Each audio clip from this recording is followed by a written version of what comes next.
औज़ुबिल्लाहिमिनश्शैतानिर्रजीम बिस्मिल्लाहिर्रहमानिर्रहीम। अस्सलाम वालेकुम। आप देख रहे हैं उर्दू एस्ट्रोलॉजी। मैं हूँ एस्ट्रोलॉजर अलमास यूनुस।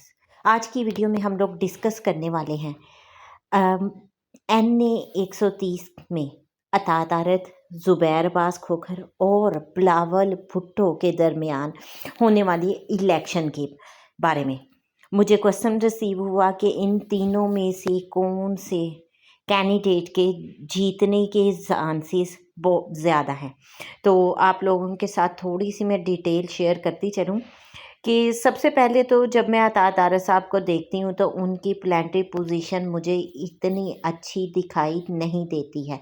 ठीक है, उनका चार्ट किसी भी लिहाज से फेवरेबल नहीं है।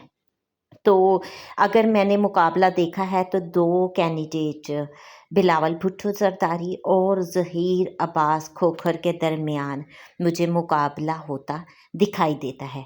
बिलावल भुट्टो जरदारी की अगर बात की जाए तो उनके पीछे उनके फादर आसिफ अली जरदारी की सपोर्ट है और वो अगर पॉलिटिशियन में देखा जाए तो एक अच्छे पॉलिटिशियन है। वो तमाम पॉलिटिकल टैक्टिक्स जानते हैं और अच्छे अंदाज से हर चीज़ को कवर करते हुए दिखाई देते हैं। तो इस लिहाज से बिलावल भुट्टो जरदारी जो है पॉलिटिकल टैक्टिक्स को यूज़ करते हुए काफ़ी अच्छा जो है यहाँ पर मुझे कंडीशन में नज़र आते हैं।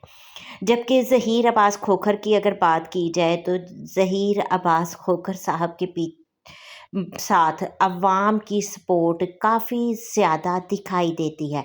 यहाँ पर अवाम की तरफ से इनको काफ़ी ज़्यादा प्यार भी मिलेगा और मुझे लगता है कि अगर इस हलका में इलेक्शन होता है तो ज़हीर अब्बास खोखर के जीतने के चांसेस ज़्यादा हैं।